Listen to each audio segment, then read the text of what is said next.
Amazina yawe witwa nde? Josue. Witwa Josue. Irindi zina ryawe? Ndashimye.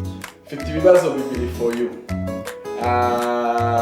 Niki ukunda gukora muri church? Ukunda kubyina no gutegereza ijambo ry'Imana. Okay, mfite ikibazo ndi kubaza abantu bose nshaka kumenya. Niki gituma abasore benshi badakunda kuja gusenga? Kuko bataba babyitayeho,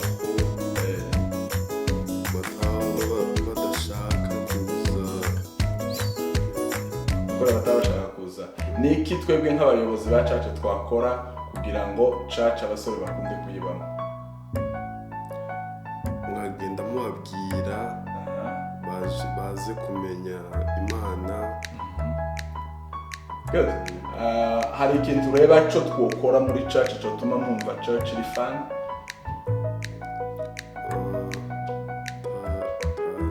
Tacho ubona byose bimeze neza. Niki wabwira abasore badakunda kuja gusenga, abasore baba bakureba ubu nyine? Nicyo nokunda kubabwira no kuza bakamenya Imana, bakija n'ukuri bakaririmba bakaba pasiteri. Good. None niki uzubona ciza muri church?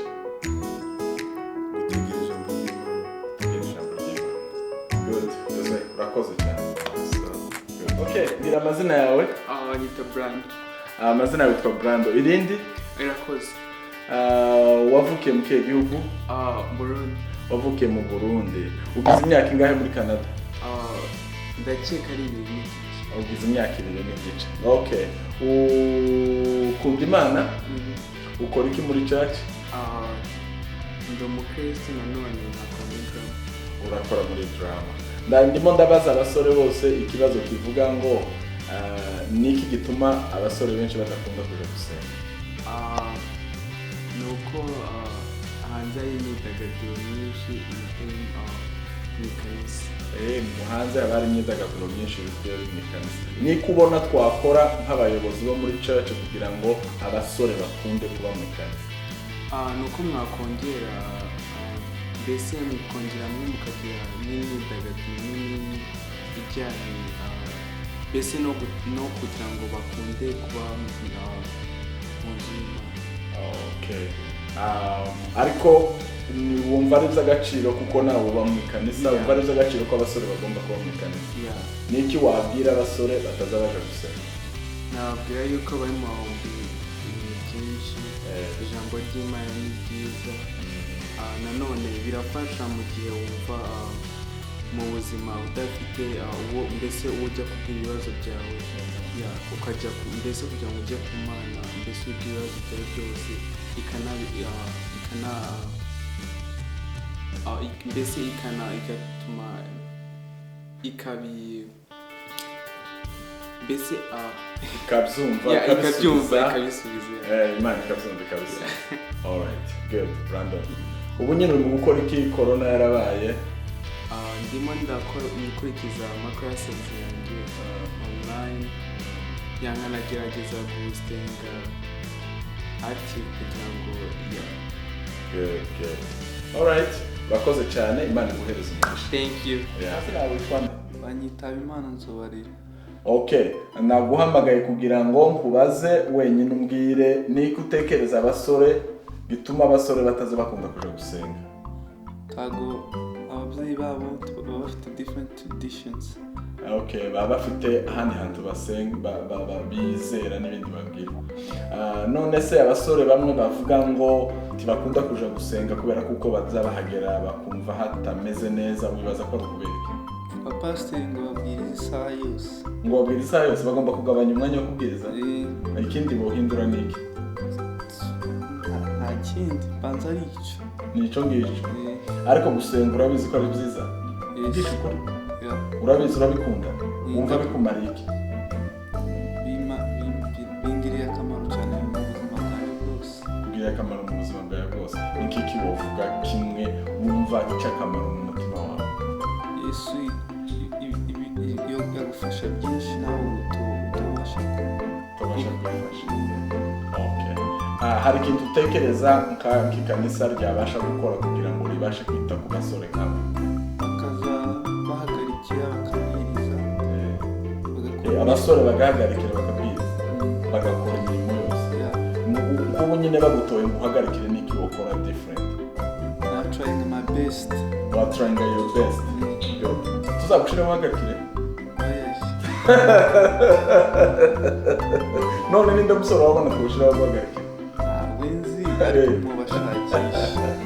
Okay, sawa, urakoze cyane. Ngamakoze cyane. Sawa.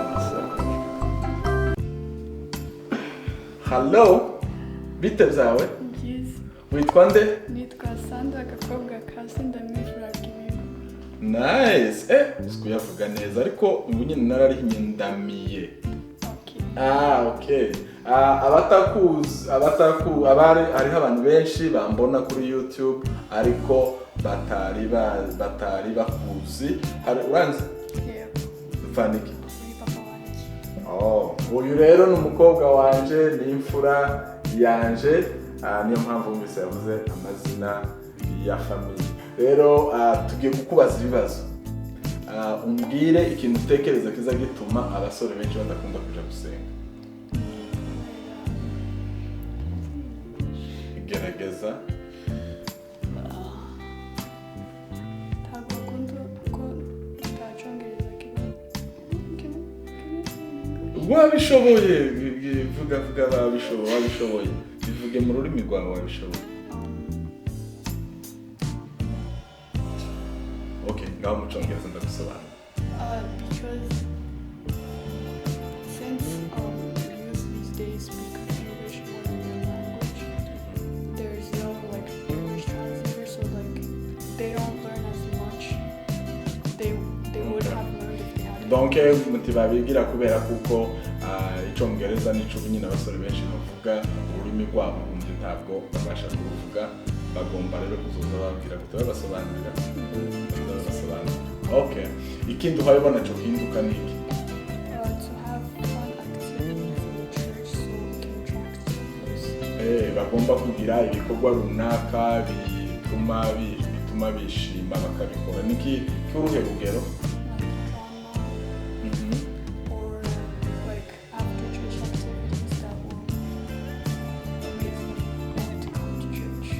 Nka drama n'ibindi bikorwa bakora nyuma y'urusengero.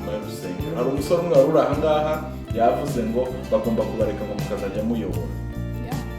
Bagomba kureka mukazajya muyobora. So nidufungura church uzayobora kubera none? Because I'm not comfortable in front of a stage. Turi comfortable mbwira umuntu umwe dushobora kuzatora. Happy. Ni uhabona? Yeah, he's funny and nukuvuga kuko abari funny rero tubatowe ni sawa. Yeah, because people use like funny people. Good. Niki wabwira abasore bahaba kumva batazabasha gusenga? That even though it sounds boring, you should go at least try because you'll be Bivuge noneho mu rurimi rwawe. Bivuge mu rurimi rwawe. muzaza mugenda gusenga kubera muzumva ijambo ry'Imana bigufatiraho. Okay, uragerageje.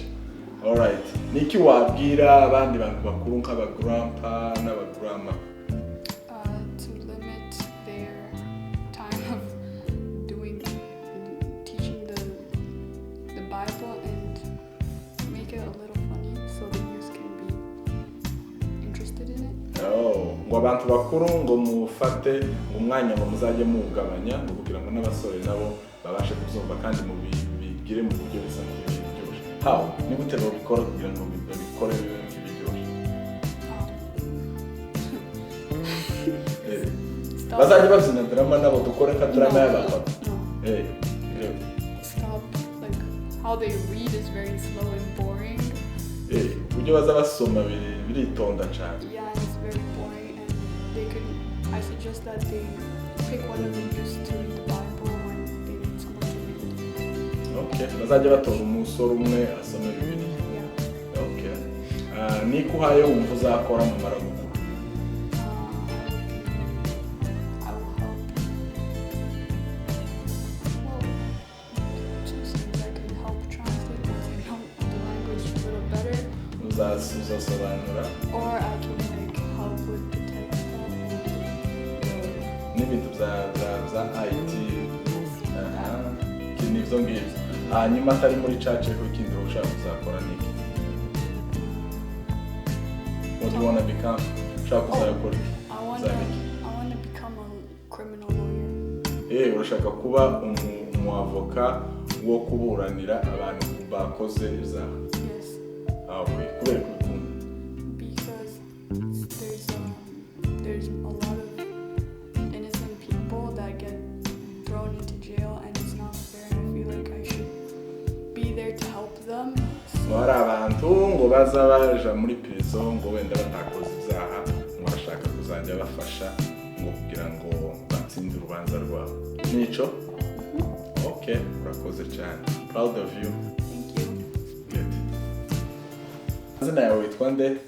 Mutima Bonere Wavukiye he? muri Kongo. Wavutse muri Kongo. Okay. Ndashaka kukubaza mbwire niki gituma abasore benshi badakunda kuja gusenga? Ni amahitamo yabo. Bashobora kuba barakurikiye inshuti zabo mbi zikoresha ibiyobyabwenge, nabo bakanga kuja gusenga bagendeye ku rugomo rw'inshuti zabo. Kikaba aricyo cyatumye batajya gusenga. Niki wumva abasore kibatera ibyo ngibyo? Ni ukugendera mu rugomo rw'inshuti zabo, kugira inshuti mbi, kutifuza kuganira n'ababyeyi, cyangwa kureba umuntu wamugira inama nziza zo kuyoboka Imana. Okay, good. Ukora iki mu rusengero? Ndabyina, nkumva n'ijambo ry'Imana. Umva n'ijambo ry'Imana. Good. Niki wabwira abasore barimo bakunda ubunyine kubabwira batakunda kuja gusenga? Ni ukuja gusenga kuko mu rusengero hatuma umuntu yirinda ibintu byinshi, ukirinda amadrugs. Amadrugs ni ibiyobyabwenge. Ukirinda inshuti mbi, ukamenya n'Imana. Good. Niki wowe bikumariye, niki gituma ukunda kuja gusenga? Bimpuza n'inshuti nziza, bigatuma numva n'inama z'ababyeyi. Bigatuma ubasha kumva inama z'ababyeyi. Urakoze cyane, ukomeze ukora umurimo mwiza, umwana mwiza, kandi ntabwo uzabyicuza gukurikira Imana. Imana iguhereze umugisha.